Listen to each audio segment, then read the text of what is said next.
এই ভিডিওটা পুরোপুরি যদি আপনি দেখেন আপনার অবশ্যই জিভে জল চলে আসবে। আর ছোটবেলায় প্রচুর পরিমাণে আমরা এই কদবেল মাখা ট্রাই করতাম। কদবেল মাখা স্কুলের সামনে ছোট্ট ঠেলাগাড়িতে বিক্রি হতো আমাদের এই কদবেল মাখা।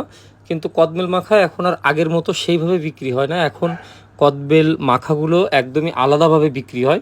যেমন ছোট্ট ছোট্ট প্লাস্টিকের কৌটার ভিতরে এই কদবেল মাখা দেওয়া হয়, কিন্তু আগে কিন্তু এইভাবে কদবেল মাখা কখনো দেওয়া হতো না। কদবেলের ভেতরেই ছোট্ট করে ফুটো করে এবং ঘুটায় ঘুটায় ঘুটায় ঘুটায় সব রকমের মশলা দিয়ে তারপরে কদবেল মাখাগুলো তৈরি হতো। তো এখন আস্তে আস্তে সেই পুরনো ট্রেন্ডগুলোকে আস্তে আস্তে মানে রিমিক্স করে করে এখন এই পর্যায়ে আসছে। এখন ছোট্ট একটা চামচও দিয়ে দেই, আমাদের প্লাস্টিকের চামচ, এবং ছোট্ট একটা বাটিও দিয়ে দেই। তো আজকে আমি আসি হলো আমাদের খুলনা নিউ মার্কেটের পেছনে আড়ংয়ের সামনে। আর এখন কদবেলের সিজন, যেমন শীতের শুরুতে এবং গরমের একদম শেষ পর্যায়ের দিকে আমাদের এই কদবেলগুলো ওঠে বাজারে। তবে এই কদবেল মাখানোতে অনেক বৈচিত্র্য আসছে।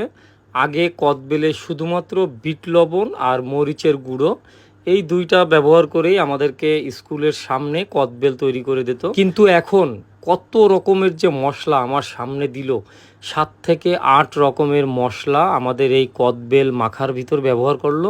আমার মনে হলো যে চিকেন রান্না করতেও মনে হয় এর থেকে কম মশলা ব্যবহার করা হবে, ঠিক আছে। আর লাস্টে দিয়ে দিল আমাদের কাসুন্দি আর আম মাখা থেকে শুরু করে যে কোনো রকম টকেই কাসুন্দির ব্যবহার করলে টেস্ট একদমই দ্বিগুণ হয়ে যায়। এবং লাস্টের দিকে এসে টেস্ট করার পরে আরও কিছু মশলা অ্যাড করলো আমাদের এই কদবেল মাখাতে, এবং হামানদিস্তা দিয়ে সুন্দর করে প্রেস করার পরে কালারটাও খুব সুন্দর আসছে কদবেলের। আর আমি টক খাতেই খুবই পছন্দ করি। আপনাদেরও যদি এই কদবেল মাখা খেতে আমার এই ভিডিও দেখে ইচ্ছা করে, আপনারা চলে আসবেন খুলনা নিউ মার্কেটের পেছনে আমাদের আড়ং, এবং তার পাশেই আছে লারিভ। আর লারিভ বিল্ডিংয়ের একদম সামনের প্রথম দোকানটাই এই কদবেল মাখার দোকান।